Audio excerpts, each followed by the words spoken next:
It's my feel-good breakfast show.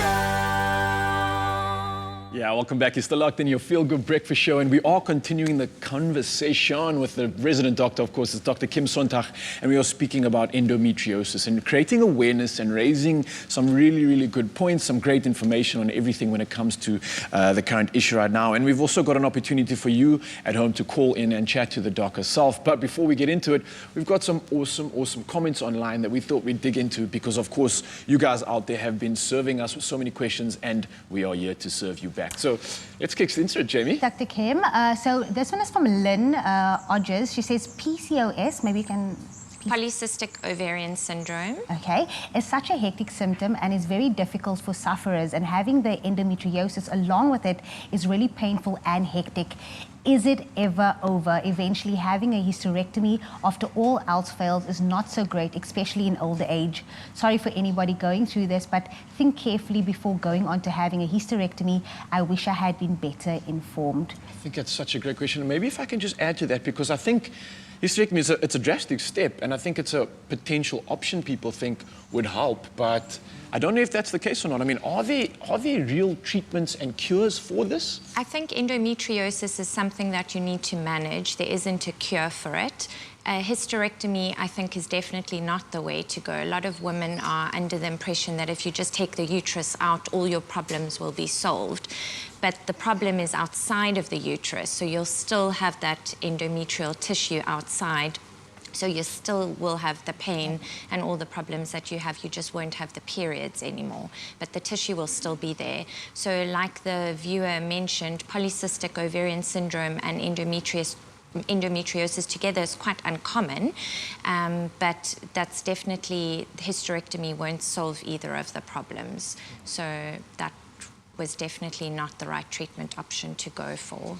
I have so many questions, but one thing I definitely want to ask is, if you are diagnosed with endometriosis, will you still be able to have children? So definitely yes. There is a risk of being having infertility, so fertility issues. You might need to have a surgery to remove some of the areas of endometriosis, or you might need fertility treatment like IVF. But you should, if you catch the endometriosis early enough, be able to fall pregnant. Sorry, I know you... Ask away. You did say that you're more likely to have not have endometriosis when you have a child, right?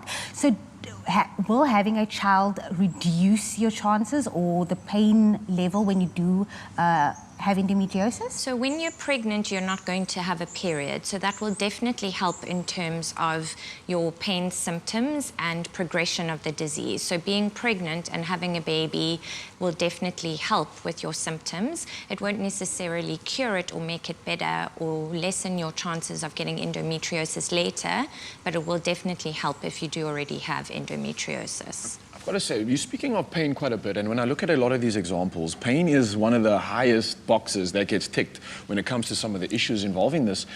Can this pain, firstly, why is the pain so intense, number one, and is it something that can be managed? So the pain is so severe because the endometrial tissue causes inflammation wherever it is, and it can also cause scarring, so that leads to quite a lot of pain.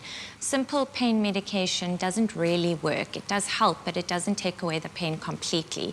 So you want to try and treat those areas of the endometrial tissue. So patients will have quite severe, debilitating pain where they don't want to do anything, they don't want to exercise, they don't want to go out. So it definitely is quite severe and can be quite crippling. I want to ask, because obviously we're going through a global pandemic right now, is there a link between COVID-19 and endometriosis? Are you at higher risk to have a more severe form of COVID-19 if you have endometriosis? So there isn't really a link between the two, but if you do have endometriosis, you have chronic stress in your body just because of pain and the endometriosis and the way that it progresses. So your immune system will be slightly more run down, so that does make you slightly more at risk of getting COVID, but there isn't really a proper link between the two. Oh, well, Doc, it's so good for me, especially as a male, being able to be a part of the conversation, number one. I think it's quite important that this conversation actually happens, like I mentioned before. Also for us to be educated, to just understand.